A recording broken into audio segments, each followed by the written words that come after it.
My name is Harald Rauter, and I'm affiliated with Climate-KIC. In my job, I'm responsible for managing the innovation portfolios for Germany, Austria, and Switzerland.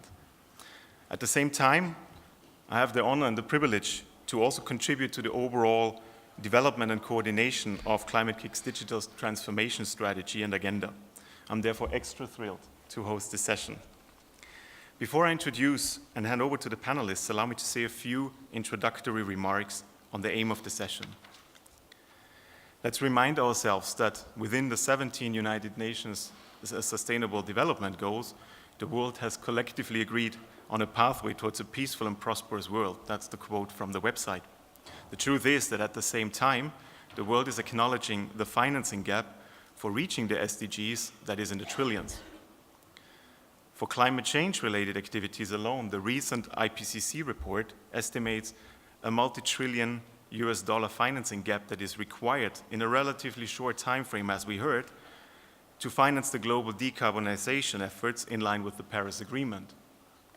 What we have also heard is that action is needed, quickly and more boldly than ever. Now, as for this session, together with the panelists, we now want to explore one key question. Could blockchain and the associated digital technologies be such a lever of change that helps us to accelerate capital flows towards green projects and reach the SDGs by 2030, and that accelerates the transition towards a net zero emission economy? For this session, we've therefore taken the conscious decision to not focus on the technology itself, but more on the promise that the technology holds for both climate change mitigation and adaptation efforts. Now, if you have more appetite for literature beyond this session that dives deeper into the different blockchain technologies and the innovation hotspots in the context of climate innovation, I warmly recommend you this freshly published brochure that you find over here or on various places outside that discusses the innovation hotspots that is very freshly published, and it's the report on the role of blockchain for climate action, a very coherent report from very basic information, and it discusses the road for blockchain for climate action.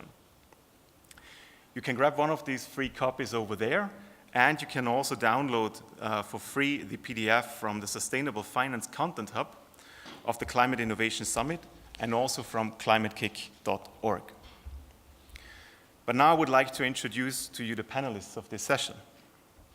Starting on the right, it's James Close, who until very recently was the Director of Climate Change at the Worldbank, and amongst other functions, now chairs the Blockchain and Climate Institute in London.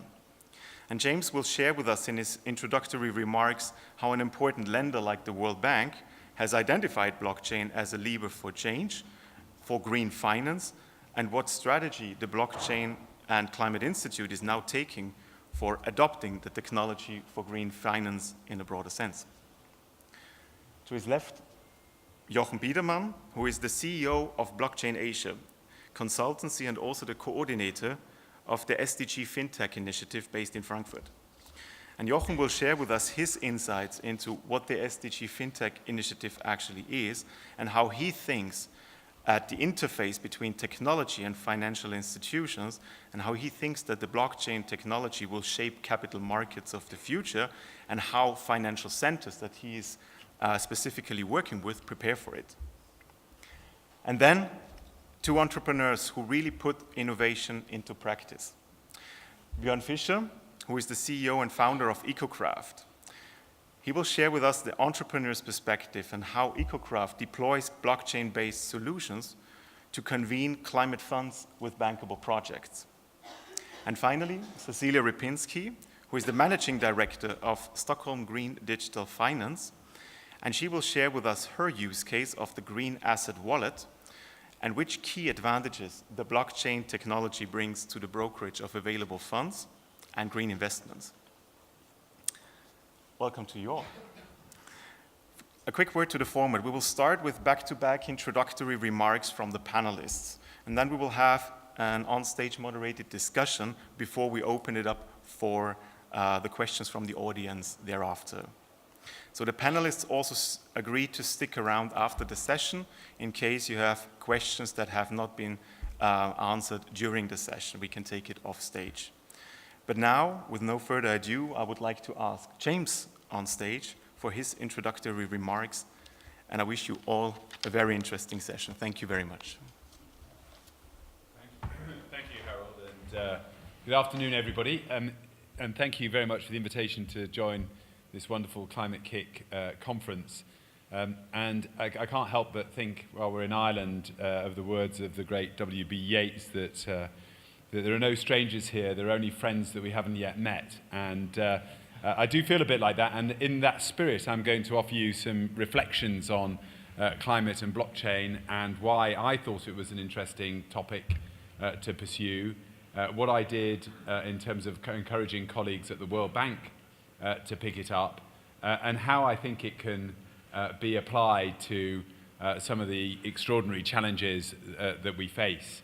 I think over the course of the last 2 days, if you hadn't been depressed about where we are on climate change, then you almost inevitably will be as you go back and reflect on it. But I think, you know, we have to will ourselves to be optimistic around all of this, and we have to look for all potential solutions. And that's where I think the simplicity of the blockchain and its ability to build trust between multiple parties and to use the decentralized ledger technology to facilitate transactions much more quickly than can be done with centralized ledgers and centralized systems is worthy of some real exploration. And I think from the point of view of climate change, where we're dealing all the time really with a very scarce and limited resource, which is the amount of carbon dioxide that we can put into the air to keep us within the carbon budget,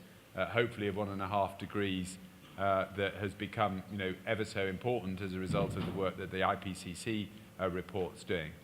And I think that whole kind of allocation of a scarce resource is where the blockchain really has some great potential. And that's where I kind of picked this up at a bit of Christmas reading and listening to 1 or 2 podcasts of somebody describing this line of code that gives you a piece of information that you can pass to somebody else who enables them to unlock their own personal title, and then title can't transfer again until the person who currently owns it passes that title on to somebody else. So in some ways a very simple concept, but with a very far-reaching application. And in my mind, this was particularly interesting in the world of development as well, where we're always continually faced with issues around land rights and the confidence that we have that the money that is being dispersed is going to the parties who we think need it. And you know, that ability to build trust and transparency through the blockchain is very important.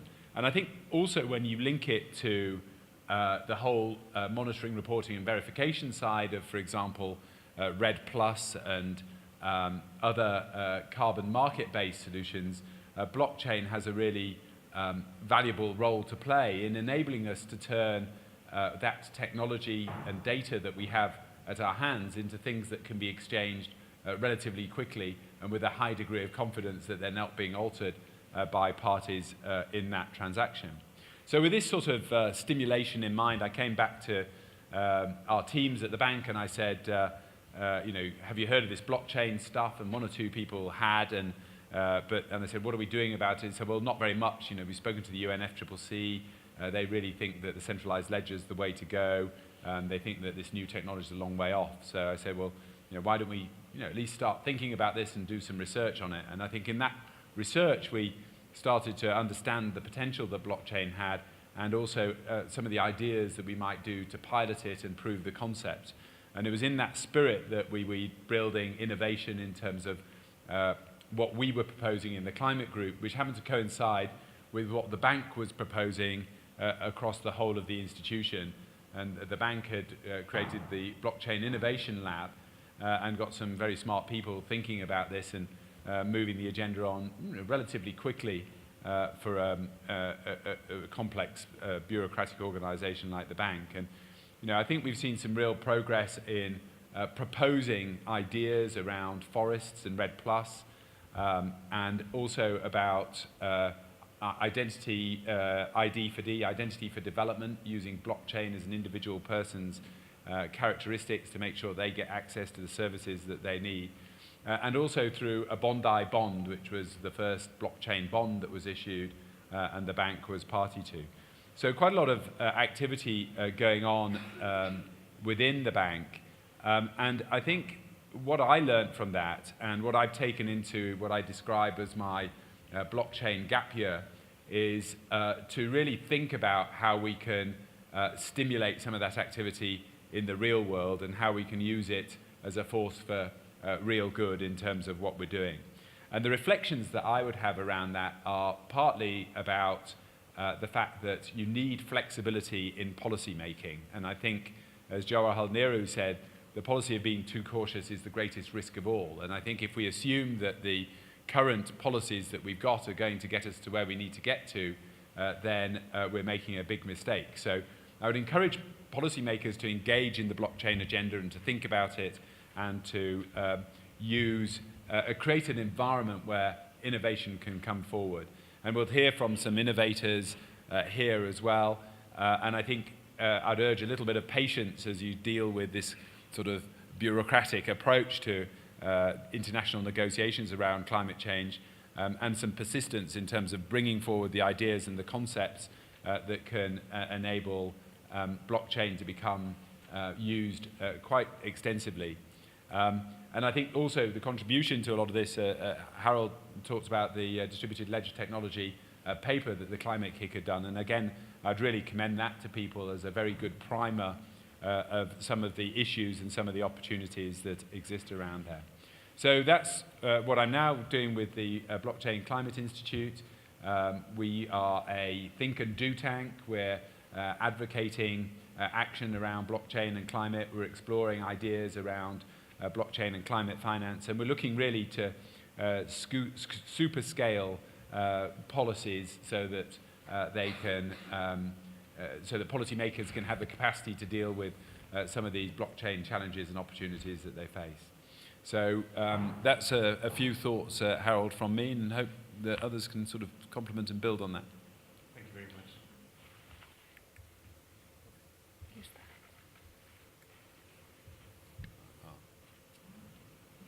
should work with the green button. Yeah, no, yeah. I try the green button. Yeah. We're trying something out here. Oh yeah, now it works. Oh, there yeah. you go. You're going to end. Just go ahead.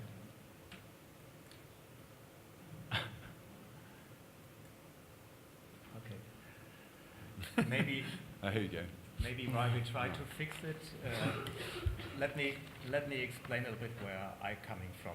I'm some sort of observer or guest to the topic of climate finance, but more and more is coming from that angle. Basically, I'm a capital markets guy. I worked 15 years for a global stock exchange, which also regularly brought me here to Dublin. And in 2013, moved into Fintech, running my own Fintech business, blockchain businesses. And I find this environment very exciting, working with startups, entrepreneurs, helping to build up ecosystems. I've seen many topics in Fintech, the startups in the financial sector, but I always found blockchain the most interesting one and the most disruptive one in Europe, but in particular in emerging markets. This is what I'm coming from. Then I started my own blockchain company beginning of 2016 in Hong Kong, in Asia, because my thought was in Asia, you know, there's the most potential for disruption. We have seen this in payment. If you look at the Chinese payment provider, Alipay with Ant Financial or Tencent with WeChat Pay, and we see this in many other areas. The next big thing, of course, is Africa. This is coming in terms of fintech topics. But let me go back to blockchain. What we are doing with Blockchain Asia is we bridge between Asia and Europe in terms of the blockchain solution. We help the blockchain teams, the blockchain startups to find clients, find investors, find the right ecosystems, in case they need to be regulated, we help them to talk to the regulators and get their solution then fit into the local regulatory framework. And this is one role I do with Blockchain Asia, but I also have other roles, and one of them, I'm very proud to be the coordinator of the so-called SDG Fintech initiative in Frankfurt. This initiative is a loose kind of cooperation of fintech companies and supporters. I support them on behalf of the Financial Center of Frankfurt, young entrepreneurs which focus on the SDG topics. Not all of them focus on climate finance, but some of them, and using very interesting new technologies, including blockchain for solving the problems. And this is something where we meet and regularly exchange and try to help each other, because most of them, all of them, face the same problem. They are small, they need to be heard, they need to become visible, and in many cases, they have problems in competing with the large providers. Their capital needs are too low. We heard this before. So they need to think of how they can package it, how they can make their projects bankable, and how they can attract then also institutional money from family offices, from donors, and so on and so forth. So we have found solution for this in the initiative, and slowly but steadily this is working. In terms of blockchain for climate finance, and let me come to this topic, in particular we see 3 different trends. One of them is to make via blockchain investments more transparent. So have blockchain as a medium of creating trust between the investor on one hand, maybe a German investor or a European investor, and a project maybe in Africa on the other hand. So via blockchain, you can immediately see what is the outcome of your investment. You might have a reporting on a blockchain about whatever energy produced from solar projects and so on and so forth. And this makes it less necessary to have a lot of intermediaries in between, because the intermediaries, they take a big chunk of the profits, make the whole investment less attractive, and makes it a little bit more difficult for the projects to find the right investors. This is definitely one topic which we see, and with Bjoern, with EcoKraft, we definitely will hear a little bit more on this. Then we have the so-called microgrids. This is a topic where blockchain is used for payments in small networks, where maybe in neighborhoods you have parties, households producing energies with solar roofs, and you have consumers, other households who buy that energy. And you need to handle the billing. And you don't have that big electricity firm in between, which is sending out monthly bills. You have to handle it yourselves, and you have to handle it in a decentralized way. There are many examples which going back 9 years, there were some small villages in Germany and Bavaria where this was tried out. Much more popular was the so-called Brooklyn microgrid, where in a neighborhood in Brooklyn, in New York City, I think this was practiced and still is running. But now we see also similar approaches in Bangkok, in Australia, and in other places. So this is the second interesting topic. The third topic is the tokenization. And tokenization, for instance, of CO2 emission certificates, which makes the handling of CO2 emission certificate more trustable and more efficient. Here, leaders are, for instance, China, where startups together with the government have schemes in place. There are also private companies who are moving into this, but this is just starting. But I have a lot of hope because tokenization, also in other blockchain topics, have proven to bring efficiency, trust, and a much more easier handling, in particular cross-border investments, possibility to cross-border invest into the space. These are the 3 ideas I want to share with you, and I'm very much looking forward to the discussion. Thank you very much, Bjoern. Jochen, should we just make a quick test whether the presentation is working? Excellent. So, okay. All right. Now I have the benefit to start mine. All right. All right. So, hello everybody. So I also want to thank Climate-KIC, Harald in particular, and of course also the wonderful city of Dublin to host this event. It's very critical, and I think I can only applaud to the speech yesterday at gala dinner. I'm a pessimist and I'm optimist, certainly an optimist by the force of will. And I see opportunity, and the opportunity is really about these untapped markets. If you think about just taking into account SDG 7, which is access to energy, 1.1 billion in 2018 still don't have access to energy.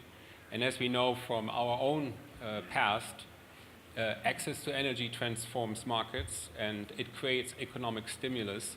So if you don't have access to energy, you cannot create the jobs that we need, you cannot create the living standards that we want, you cannot create the information society that we all appreciate. So I have worked about 17 years outside of Germany. I returned to Germany in 2015, and at that time for me it was a little bit of a culture shock. I came back after living and working as climate fund director for the Indonesian Climate Change Trust Fund for 2.5 years, and I experienced there directly what challenges emerging markets face. I raised over $20 million from primarily public sources, and they are interesting developments if you think about public-private. And one of the things is you need to give public donors sort of a platform, sort of a idea or a host country approved portal to let money in. Once you have achieved that, the money comes in. You have to actually to knock it out and stop the money coming from flowing in, because that's what donors primarily do. They work with host country governments, it's government to government relationships, and then they hand it over to a host country institution who then will be responsible for the distribution of money. But that's exactly what the challenge is. How you're going to distribute the money and how you do identify the projects. So as we all know, I think the tagline still works. It's not a lack of funds, it's a lack of bankable projects. So how you create bankable projects. And that was the initiative for me to start EcoKraft. So we facilitate investments on SDG 7 in emerging markets in sub-Saharan Africa and Southeast Asia. We do have a pilot program in Malawi. Malawi is, like many countries in sub-Saharan Africa, characterized by a low electrification rate, poverty levels, etc. So that being said, we identified a project pipeline of roughly 50 million. And that's quite significant for a country like Malawi. Just to give you some reference points there, there are about 350 megawatts in total as far as capacity is concerned. So 350 megawatts is really small. A medium-sized coal-fired power plant is about 500 megawatts. So you have 350 for an entire country. So the future in that sense, and to piggyback on what Jochen is saying, is really decentral. It's not only decentral in the terms of how you use technology like blockchain as a DLT, as a decentralized ledger technology, it's also about the type of projects that we want. It's very costly and very inefficient to create public infrastructure that is running in the hundreds and millions of dollars, but still these type of projects are the ones that are being preferred. Look at the Green Climate Fund, which came out of Paris. Supposedly by 2020, $100 billion per year are being distributed to host countries. I've been with the Indonesian Climate Change Trust Fund and went through the accreditation process. It's very, very tedious. Plus, then you have to do the same thing when it comes to the approval of projects. So if you think about transaction costs, it makes sense that then the Green Climate Fund would say, oh, 250 million, okay, we're going to take that, right? Low transaction costs, individual projects. While the untapped market is actually lower than that. So we focus on small, medium-sized projects, somewhere between 200,000 and 10 million, and bring them to our digital platform. And before we use even blockchain technology, we started to completely decipher the entire project cycle. and say, okay, what are the individual steps for a project to become bankable and what needs to be done later on in the operational phase. And if a project lifetime is something like 15 to 20 years, most of that is, of course, in operation. Only the main focus, when you think about finance, is really about the first 1 or 2 years. So by doing that, we create a standardized process that can be digitized, that can be automated, and then specifically in the monitoring part, that's where blockchain can help. I went myself to Malawi and installed Raspberry Pi smart meters, and I wasn't sure whether this works, whether the data of that smart meter is being transferred to an energy platform that is hosted in Germany. Actually, it does. It works. And the wonderful thing here is when you think about innovation there again, you have heard about M-Copa, M-Pesa, etc. These are payment systems that run under the GSM network. So it's a mobile phone network. Statistics in Africa, sub-Saharan Africa, penetration rate about 43% about mobile phone usage, electrification rates in some countries below 5%. This is a huge synergy opportunity, and what we want to do is to bring these projects through an accreditation process, move them towards bankability based on certain milestones that do take into account a technical feasibility, an economic feasibility, serialize them, aggregate them, and move them to an existing investment vehicle in Luxembourg. Thereby, we're tapping into the very huge opportunity in Europe and elsewhere where you see a lot of social impact investors are interested in projects, but we are different from a crowdfunder. A crowdfunder has scale problems. A crowdfunder has problems to identify bankable projects. We work directly with these companies in Malawi and elsewhere where we see entrepreneurs coming into this market and are really interested in this. The demand is there, but they face challenges on the ground. When you are an entrepreneur in Malawi, as an example, you face an official lending rate of about 35%. Now think about how you're going to make a business with 35% interest rate. It's impossible, almost impossible. So by saying you have a European Central Bank rate here of 0%, and you have investors who are interested in this, how do you bring them together? And this is the purpose of what this platform does. And I think going forward, blockchain has the ability and has the potential to reduce transaction costs, to bring the unconnected actors together, and to increase the scale of opportunities and investments that are not related only to SDG 7. What we are doing as far as the standardized process and automation is concerned, we see the opportunity to link this up to other SDGs as well. Think about health, think about education, think about gender equality, climate action, etc. So with that, I hand it over. Thank you very much, Bjoern. Cecilia.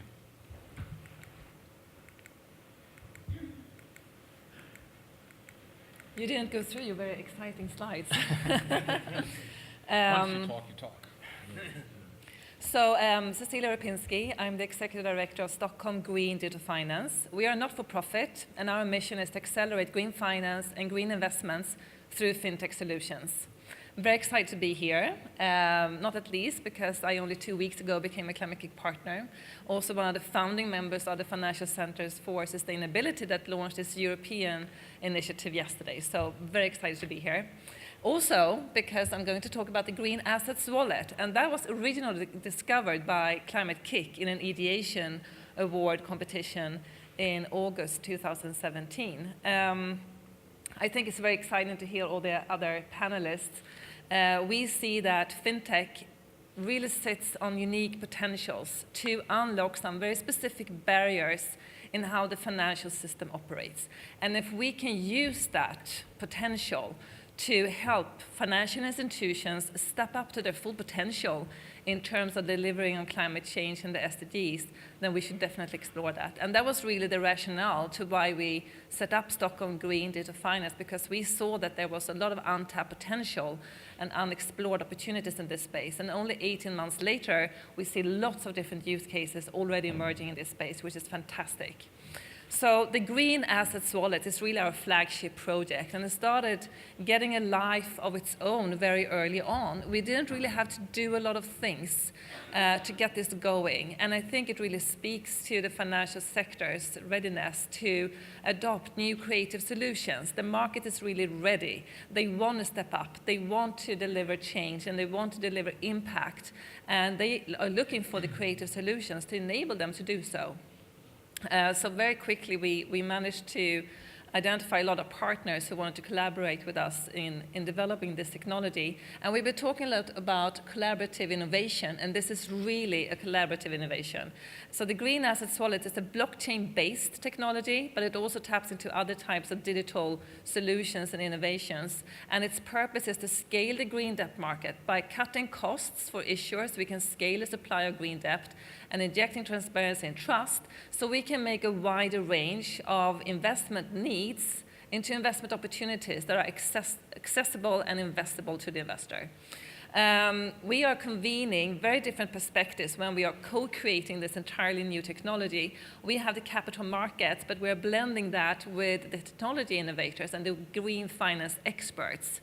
And really in the very beginning when we started this, we were struggling to finding a common ground for the language. How do we convert green finance terminology and processes into a tech perspective?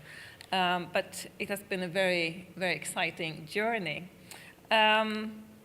So technology is not in itself nor good or bad. It's what you make of it that matters. And I think it's always really important to start out with what it is that you want to achieve. Otherwise, you might risk creating for the fun of creation, and that's, of course, good as well. But I think it's very important to start with what is the specific barrier that we want to address, so that you can be very specific and articulate what it is that you want the technology to do.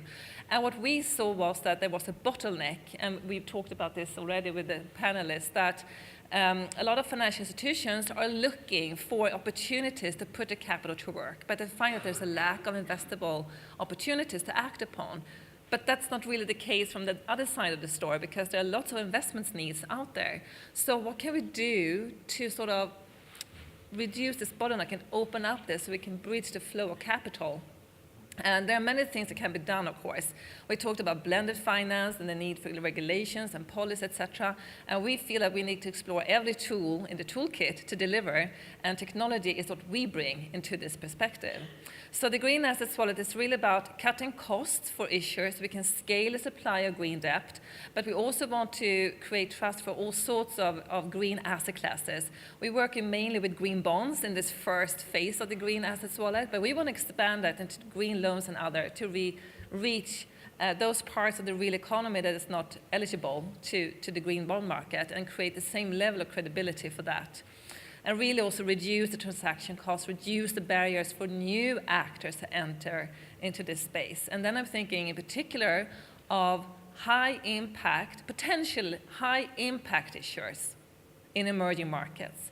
Because it's one climate system, and if we really want to deliver change and a lot of additionality and impact, the capital and the green debt market does only not need scaling, we also need to equip investors with the tools necessary to channel the capital to emerging markets where the mitigation, adaptation, additionality can really be significant. So that's the one end. And the other end is to equip the investors with the transparency and trust needed to make a wider range of investment opportunities accessible and really make that bridge. I talk about high impact, and that's really critical, and also our key objective that we always keep in mind when we do this. We want to help channel capital to where the highest impact can be had, because we are in a sense of urgency here. So what can we do to really deliver that kind of additionality?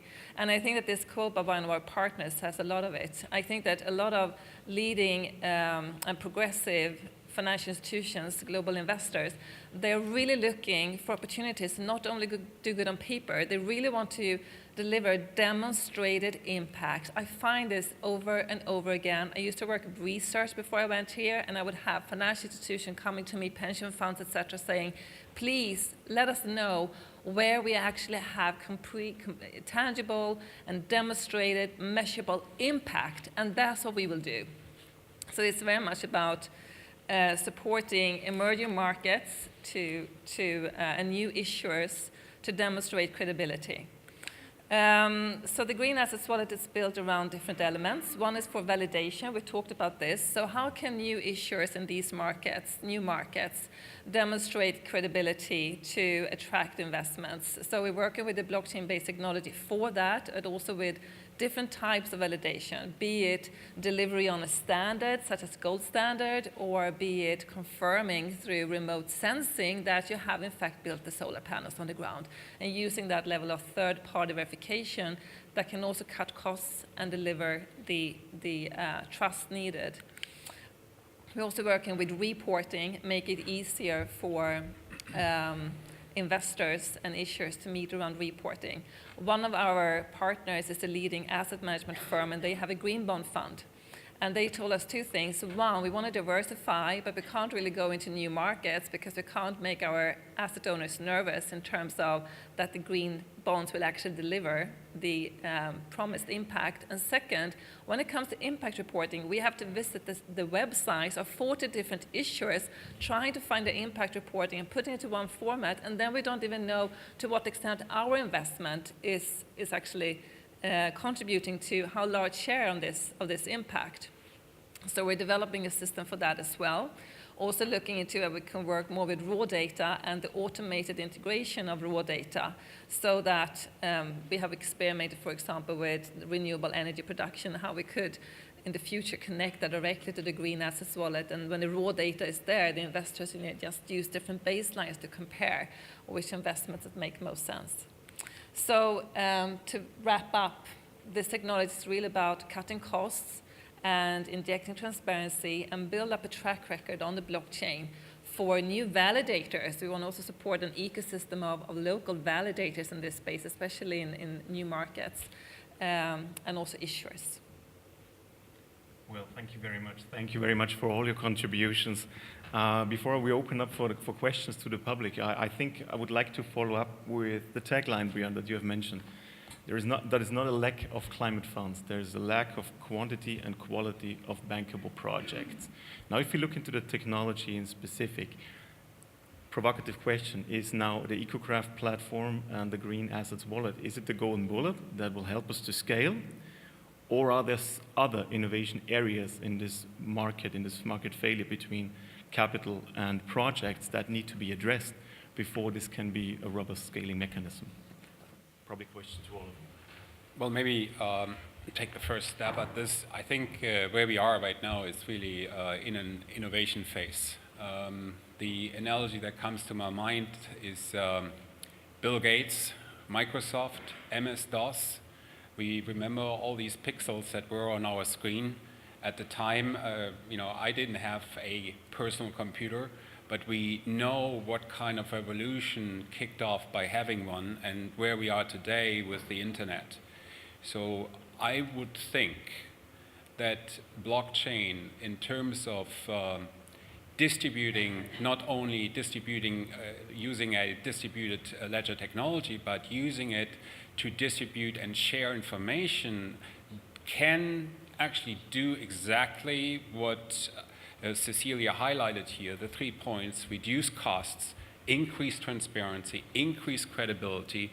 And if you think the scaled opportunity that is currently untapped, we're talking about $50 trillion with SDGs. If there would be only a minor percentage point going into the direction using blockchain technology, it has a tremendous opportunity there, right? And of course, before some criticism comes up, I would say blockchain itself is a quite secure, incorruptible system. It's not the same as saying cryptocurrencies or Bitcoin, what always comes into this context. It's much more about creating a system that really has the ability to transform, having that paradigm shift. And it's really about how you're going to use it. Cecilia made that point as well, saying it can only be as good as you use it. It can only be as good as the data that is being used to feed into it. And this is also our approach by saying, what is the problem? What is the problem about investments? What is the problem about barriers? It's about people don't talk to each other. They don't know about each other.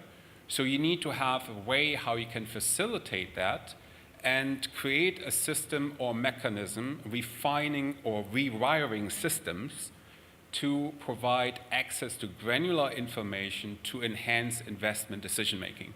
So that's where I think blockchain has a huge opportunity. Any more thoughts from the other panelists who are working with large institutions? What's the perspective of the capital on that? Well, I mean, I think the point around matching capital to projects is, it's critical. It's systemic, really. And I think what Bjoern and Cecilia's propositions can do is help people understand the underlying risk in the projects better, and then by understanding that risk better, they're able to price it and therefore enable the right capital to flow to it. So I think they're in a very important part of the contribution to this. But I think what's also changing is the perceived risk of capital providers, because if you're not investing in ESG or sustainable kind of projects, you're actually contributing to your own downfall in the long to medium term. So, and that's why I think we've seen this massive rise in ESG investment and also in green bonds as well, because people want to see the system change, and that's what we're really trying to harness here. Jochen, you wanted to say something?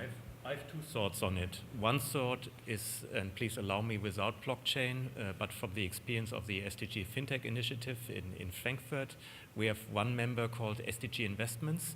These are corporate finance specialists, and they do this packaging. They take the small project, they package together, create a bond out of it, put an ISIN on it, and then it has a reasonable size, 20 million plus, and then it's bankable, then it's investable for institutional investors. This works quite successful, but as I said, no blockchain inside. These are just normal people focusing on the SDG topics and put it in together. On the blockchain side, I expect more from the token economy. We see right now initial coin offerings and security tokens addressing climate goals, whether they're called tree coins or similar things. But this is, of course, bottom up. This is small. People invest in it. It's a different way of investing in projects, similar to crowdfunding, and maybe with the new upcoming EU crowdfunding rules, maybe it's even legally crowdfunding. But this is attractive. Also, maybe for large corporates, as a giveaway for their customers, if they behave in an ecologically friendly way. Cecilia, you want to add something? Obviously, I think that blockchain can really support traditional financial actors to fulfill their potential in terms of delivering on sustainable development. And we can, through blockchain, make all of these things more investable. But I also see that fintech solutions and blockchain can support addressing financing gaps in the real economy, but it's not really fit for the traditional financial actor. And I can see a lot of examples in this space. WePower, for example, is one example where it's a blockchain-based solution where they saw that producers of renewable energy, they found it very difficult to access finance to expand their production of renewable energy, because the banks would ask them, we don't know that you're actually going to sell this energy, so it's too risky. So they created this blockchain platform to address that need, and whereby the future consumers of the renewable electricity, they became the investors through this blockchain platform. Basically, they tokenized the renewable kilowatt hour. And once the electricity is being produced, they can either use it or sell it. And I think it's really exciting how blockchain can sort of fill this financing gap. And now they have actually, WePower paved the way for a bank to start using these power purchasing agreements as a collateral. So then blockchain solutions can actually equip the traditional actors to team up, and they can scale it even more.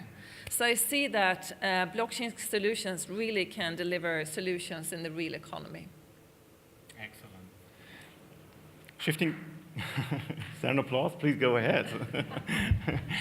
If we shift gears, and I think, Jochen, you have mentioned it, the role of governments, the role of regulations, you really look into different jurisdictions, and I think what I hear a lot, and I think we should discuss that briefly, is what does it need in terms of regulations in order to mainstream blockchain technologies, in order to make this business certain and bulletproof, if you want them?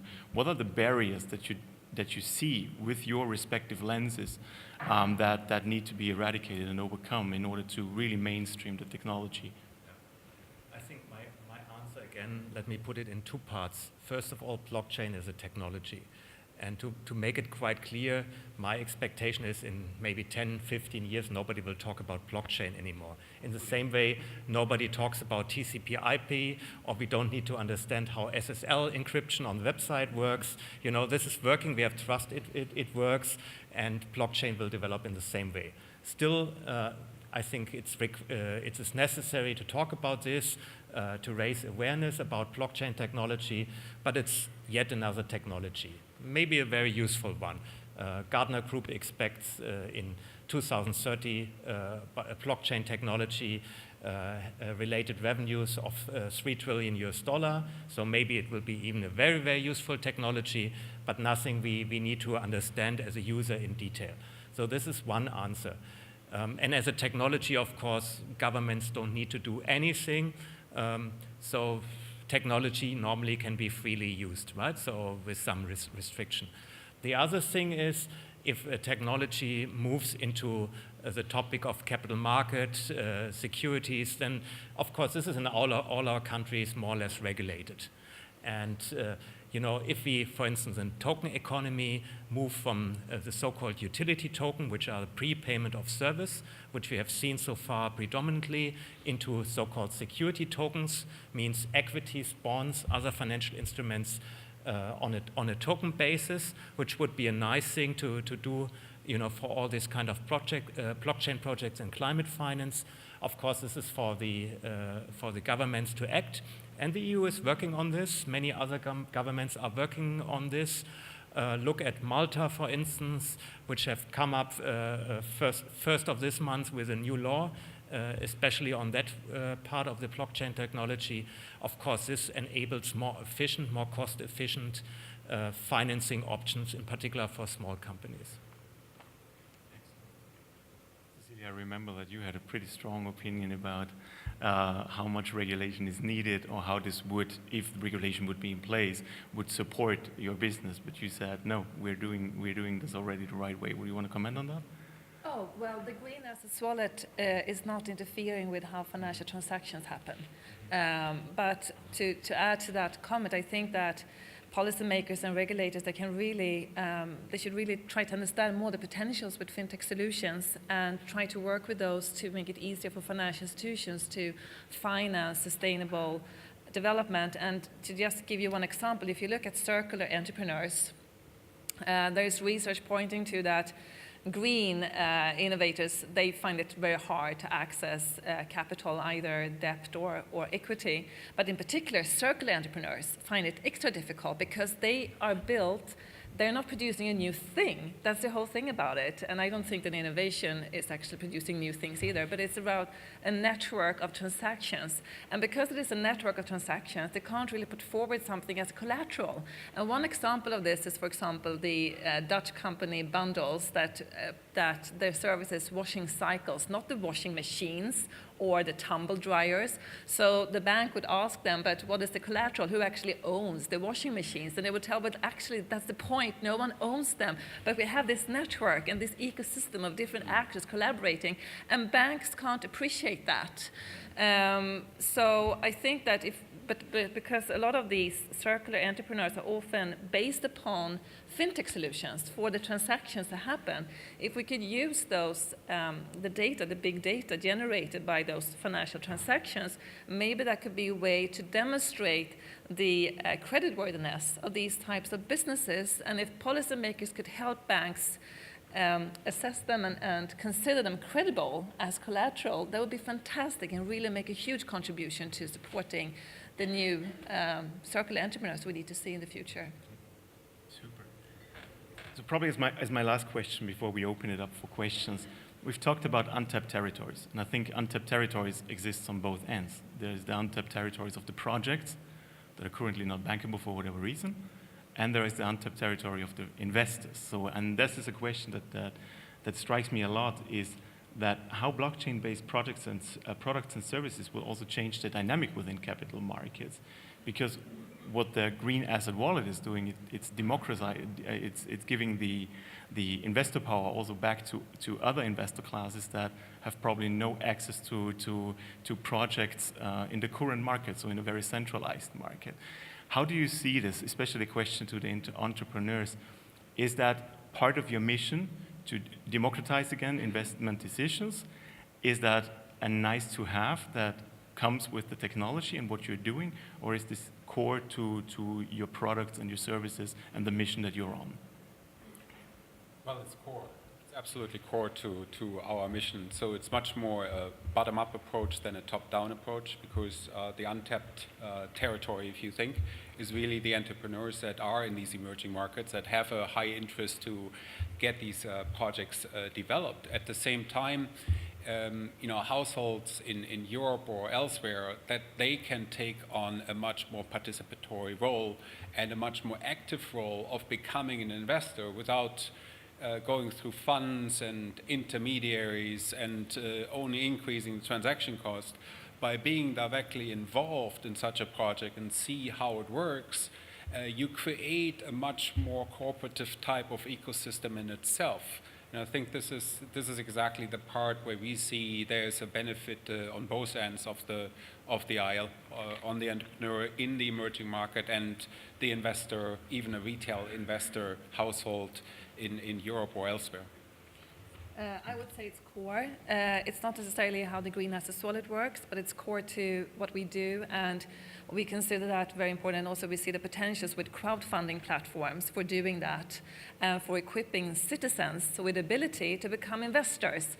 And I thought it was very interesting what the commissioner said about moving from NIMBY to Please in my backyard. And that's really what crowdfunding platforms can help with, because you as a citizen, you can invest in those businesses you want to see grow in your world, in your society, and again, fill that financing gap. So if you look at the circular entrepreneurs I mentioned earlier, a lot of them that actually have survived in spite of the fact they're not accessing venture capital or debt finance, they survived thanks to crowdfunding that helped them overcome, both with the seed funding and also to overcome the valley of death.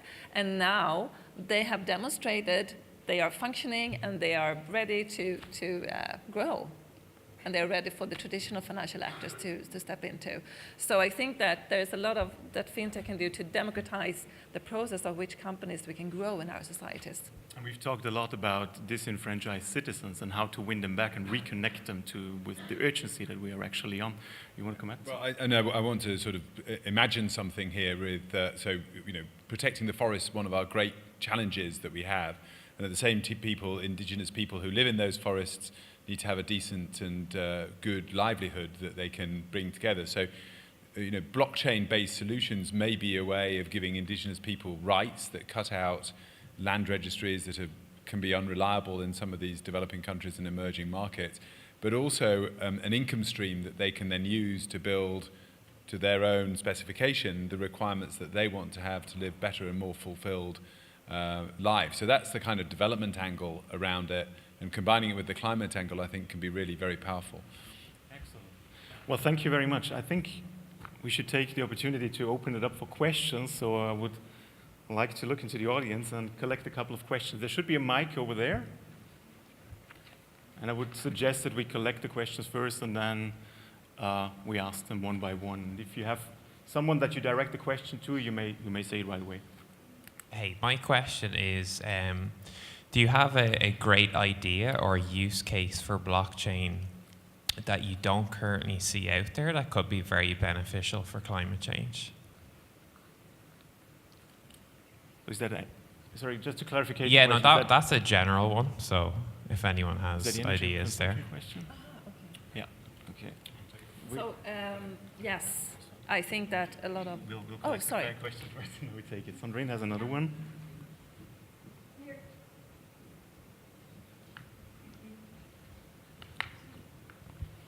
Really interesting presentations from everyone. Thank you very much. Just a few thoughts, because I keep on struggling with some of this blockchain technology stuff myself. Number one, increase in emissions in servers, increase in emissions that are predicted from blockchain technology in general. And the increased emissions from servers is also not just emissions, but temperature change, which is actually having a huge impact. The disconnect between people and owning money. Now, there is an entry point, obviously, which is allowing people to have more access. There's a disengagement, however, which I'm really starting to struggle with, which I think is part of the whole populism problem, and the fact that people are feeling increasingly disenfranchised, and that their world is out there. It's somewhere in the sphere of the Internet of Things, which, by the way, an MEP that Anders probably knows, recently said, can we please call it the Internet of People and not the Internet of Things? So I'm just a question to all of you, because fantastic opportunities, but scary as shit. In particular, if you take into consideration Cambridge Analytica, the manipulation of data, the fact that hackers could get into all of this. So the more we become digitalized, the more we become open to complete destruction. And I'm going to leave that with you. Very simple answers from all of you, of course. Thank you very much.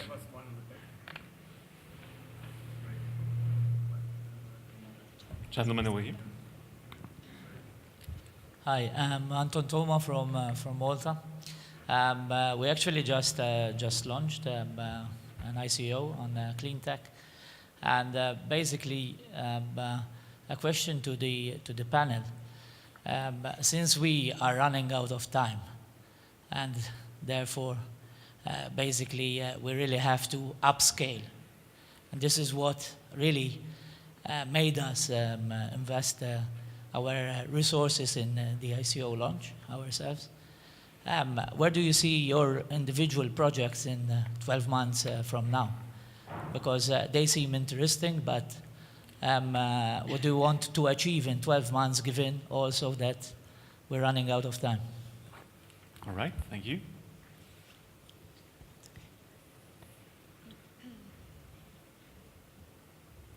Is there someone else? Was there a hand up somewhere? Oh yeah, over there, the gentleman on the left. Hello.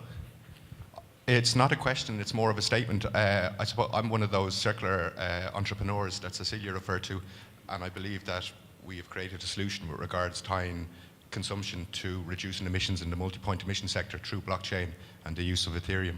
So if everyone would like to check it out at Live and Offset, I'd be much appreciated. Thank you. Thank you very much. If there is no more question, I think we should start with the first one. So there's a question around the externalities of the technology, energy consumption, mining, and the ramifications of it. I think that's a question to all of you and your individual perspectives. I'm willing to start. So basically, this question, with all due respect, comes in all the discussion about blockchain.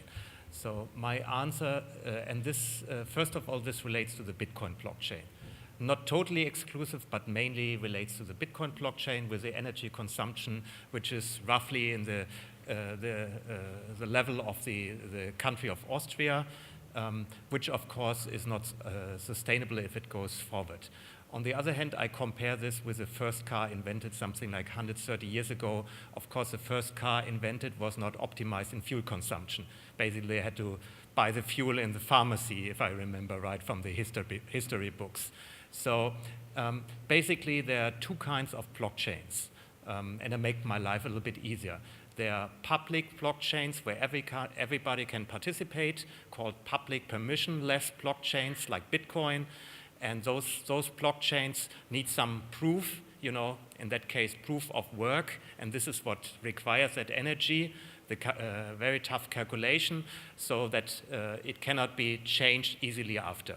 I think I don't want to go further into the details because this is not a discussion about technology, but these kind of blockchains might consume energy in the same way like Bitcoin. We see, on the other hand, we see very, very interesting applications in the so-called private or permission blockchains.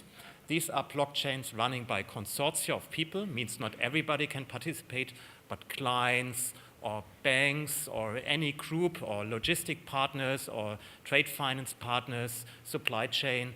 You know, this is a closed user group, and there you don't need that proof. Basically, then also it's much faster. You can do 100,000 transaction per second and no energy consumption. This is very normal, you know, just booking into a ledger, but a distributed ledger so that every party in that consortium gets a copy.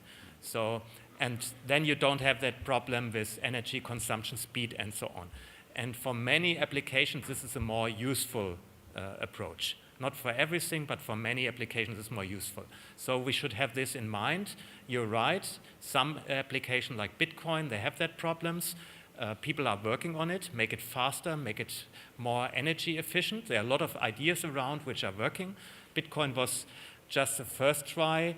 But unlike the cars were quickly replaced with other cars which were more efficient. But the Bitcoin blockchain is there for stay. Basically, it's very difficult, if not impossible, to replace it as long as some people believe in it and continue it. If we always continue, every 10 minutes there's a new block created, so we might face that problem also in the future. But as long as not more people joining, the energy consumption will stay on that level. But of course, if more people joining, the energy consumption will be higher. Excellent answer. The Green Assets Wallet is a private blockchain. So we're selecting the nodes carefully, and they are all trusted, credible parties. So it does require more energy than running 7 computers. So you see, not everything has to be a public blockchain like Bitcoin. And when it comes to the backside of technology, absolutely. That's the case with everything in society, I think. But technology can move really fast. So therefore, I think it's really, really important that you start with identifying what it is you want to achieve and not just, I mean, I think that's the responsibility, especially for us working with sustainability, to start with defining exactly what it is that we want to address and define the technology solutions around that to make sure we deliver and use the potential of technology to deliver on sustainable development. In the interest of time, because we're running out of time, but I would still like to pick that second point up from Sandrine when she said, you know, there is this disconnect between money and people, and then there is this question of data, and I think this is very much interconnected to the blockchain, because you cannot think blockchain without the layer of sensor data acquisition, analytics, and the transaction and encryption. So who wants to probably talk about that? Bjoern, you have... Take also a step on this.